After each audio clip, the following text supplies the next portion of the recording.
Hello friends, இன்றைக்கி மஞ்சள் பூசணி அல்வா பார்க்கலாம். பாருங்கள், அதுக்காக நான் கொஞ்சோண்டு மஞ்சள் பூசணிக்காய் திருவி வச்சுருக்கேன். இப்போ ஒரு கடாயில் கொஞ்சமாக நெய் ஊற்றிட்டு இதில் தேவையான அளவு முந்திரி பருப்பு போட்டு கொஞ்சம் ஃப்ரை பண்ணிக்கலாம். நல்லா வறுபடட்டும். இப்போ நல்லா வறுபட்டுருச்சு. இதை ஒரு பாத்திரத்தில் எடுத்து நம்ம தனியாக வச்சுக்கலாம். இப்போது இந்த நெய்லேயே நம்ம துருவி வச்சுருந்த அந்த மஞ்சள் பூசணியை நம்ம போட்டுக்கலாம். போட்டுட்டு நல்லா வதக்கிக்கலாம். ஒரு 5 நிமிஷம் நல்லா வதக்கிக்கலாம். அந்த பச்சை வாசனை போகணும். அதனால் நம்ம நல்லா வதக்கிக்கலாம்.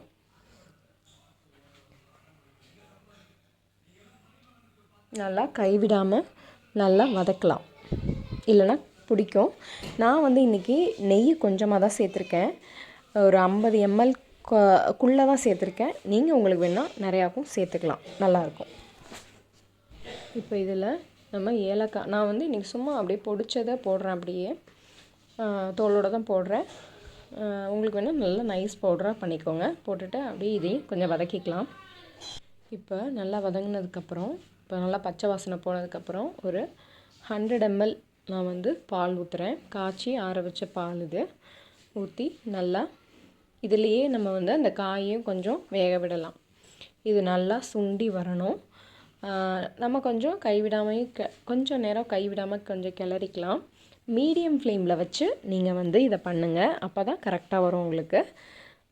இப்போ அப்படியே கொஞ்சம் நேரம் கைவிடாமல் கிளறிட்டு கலந்து விட்டுட்டே இருக்கலாம். அதுக்கப்புறம் அது கொஞ்சம் கொதி வர்றப்ப நம்ம சும்மா ஒரு பிஞ்ச் உப்பு போட்டுக்கலாம். அதுக்கப்புறம் நம்ம பக்கத்துலேயே நின்று கிளறணுன்னு அவசியம் இல்லை. நீங்கள் மீடியம் ஃப்ளேமில் குறைச்சி வச்சுட்டு இருந்துக்கலாம். இதில் நீங்கள் இந்த டைமில் கூட நம்ம கொஞ்சம் நெய் சேர்க்குறதுனாலும் நம்ம சேர்த்துக்கலாம், நல்லாவே இருக்கும். நல்லா கிளறிக்கலாம். இப்போ பாருங்கள், நல்லா கொஞ்சம் கெட்டியாயிடுச்சு. இப்போ நம்ம வெள்ளை பாகு சேர்த்துக்கலாம். சும்மா இது பாகுபதெல்லாம் தேவையில்லை. நம்ம கல் இருக்குங்கிறதுக்காக நான் இந்த மாதிரி பாகு காய்ச்சி வச்சுருக்கேன். உங்களுக்கு தேவையான இனிப்பு எந்த அளவுக்கு உங்களுக்கு தேவையோ அந்த அளவுக்கு நீங்கள் வெல்லம் எடுத்து நீங்கள் இதோட ஆட் பண்ணிக்கலாம். நான் வெல்லம் சேர்க்குற பொதுவாகவே சேர்க்க மாட்டேன். அதனால் நான் இதுக்கு வெல்லம் சேர்க்குறேன். ரொம்ப டேஸ்ட்டாகவே இருக்குங்க. இது நீங்கள் சாப்பிடும்போது பார்த்திங்கன்னா ஒரு பால்கோவா டேஸ்ட்டில் தான் இருக்கும். உங்களுக்கு அந்த மஞ்சள் பூசணியோட ஸ்மெல்லே இருக்காது. ரொம்ப டேஸ்ட்டாக இருக்கும். கண்டிப்பாக அதை ட்ரை பண்ணி பாருங்கள்.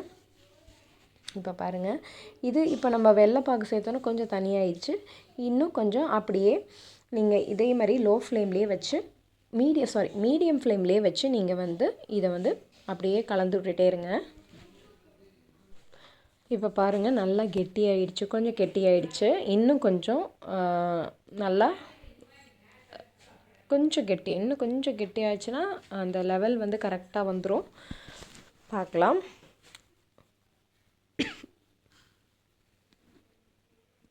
இப்போ பாருங்கள், நல்லா அந்த இதில் சட்டியில் ஒட்டாமல் வருது பாருங்கள். இதுதான் பதம்.